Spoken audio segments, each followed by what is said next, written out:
I'm Giancarlo Guerrero, and I'm the music director of the Nashville Symphony. I first guest conducted the Nashville Symphony in 2005, and beginning officially in September of 2009, I became the music director of this orchestra. Would you like to give us some of your highlights, perhaps? Oh yeah, well, ever since conducting this orchestra for the first time, I've had the privilege of doing all types of repertoire, very eclectic, everything from Haydn to world premieres written in 2009, to great choral music like Verdi's Requiem and Mozart's Requiem. And personally, every concert is always an event, and it is always a joy to work with the musicians of the orchestra in this incredible concert hall. Would you like to give us an idea as to the members that make up the orchestra? A group of people that come from all walks of life and from all parts of the world. The great thing about this orchestra in particular is the fact that Nashville is known as Music City. And we have so many live performance opportunities here in this town, particularly in studio work, that our musicians, I believe, are amongst the most versatile, because they don't only are experts in classical music, but many of them are experts in jazz, experts in country music, in gospel, in bluegrass, because again, they make a living. Most people don't realize that Nashville is not just country music. The modern musician really needs to be versatile, as you said, particularly if they want to make a good living. Correct. And to continue to polish and refine their skill. The members of the orchestra, were they here before you took position as music director? Or did you audition some of these people? One of the things that attracted me to this orchestra was the level of the orchestra when I first conducted them. Not only was this a very hospitable place to come and visit the first time, but when I first gave that downbeat, I'll never forget it. I was really blown away, because I knew it was going to be good, but I didn't expect it was going to be that good. And it's not only the quality of the playing, but also their attitude of the musicians. Like I said, their discipline is actually something quite remarkable. Ever since I took over, we've actually had a couple of retirements, people that have moved on. And I've had the opportunity of appoint new musicians, but in doing that, of course, is through a very rigorous audition process, basically worldwide auditions. We open it to whomever wants to come and play for us, where the first round of auditions is actually done behind the screen. So we don't know who these people are, and it's all based entirely on the level of their playing. And you do quite a lot of elimination process. Sometimes you begin with 100+ people that come in, and you end up with one. You want your musicians to be mature, to have a feel for their career or their profession. You want them to be able to interact and react to the environment, the type of piece, their contemporaries, their fellow orchestra members.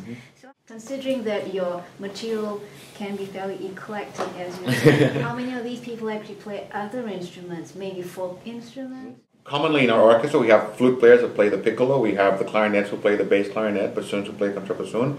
The trumpet players have to play literally a whole array of different instruments, piccolo, trumpet, cornets, you know, you name it. And like I said, they have to showcase that. But I know that many of my colleagues, and as I get to know them more and more, they're so versatile that I know on the side, as a hobby, many of them play banjo, many of them play guitar, many of them play the piano. And I know that some of them actually do this professionally on the side. Could you give us a brief idea of your musical background? I'm originally from Nicaragua. I grew up in Costa Rica. I moved to Costa Rica when I was 11 years old. But for me, music started like it does for most kids. It started like a hobby, something to do after school. My parents wanted to keep me busy, and they signed me up. I come from a non-musical family. I was a percussionist. I was in the back of the orchestra playing the drums, or playing everything that you bang. Then I had the opportunity of getting a scholarship to come to the United States to study at Baylor University in Texas, where I did my undergraduate. And then my junior year in college, I had to take the mandatory conducting class. When you're a music major, you have to take classes that sometimes you don't like composition. I love music, of course, but I'm not a composer myself. And I did the class basically as a requirement, and at the end of the semester, my teacher said, you know, you could be good at this. I'm like, really? It's like, I don't know why, but, you know, you look comfortable, you know, with a stick in your hand and you have good rhythm. When it was time to pursue my graduate work, I decided to do both percussion. I wasn't ready to give up my drums, and conducting. Conducting is a very tough career to start, because it's a career that requires ages, it requires a lot of maturing. With conducting, your instrument is this dragon with 100 heads. I mean, how do you practice? So early on, there's a lot of shaking in your hand, and little by little, you start getting rid of it. And like with most careers, I started as an assistant conductor somewhere, in this case in Minnesota. And from then, I became music director of my own orchestra. Before I came to Nashville, I was music director in Eugene, Oregon. And I was guest conducting a lot, which is very important. You mentioned the next level, and I have 3 items under the next level for yourself, which you've kind of answered.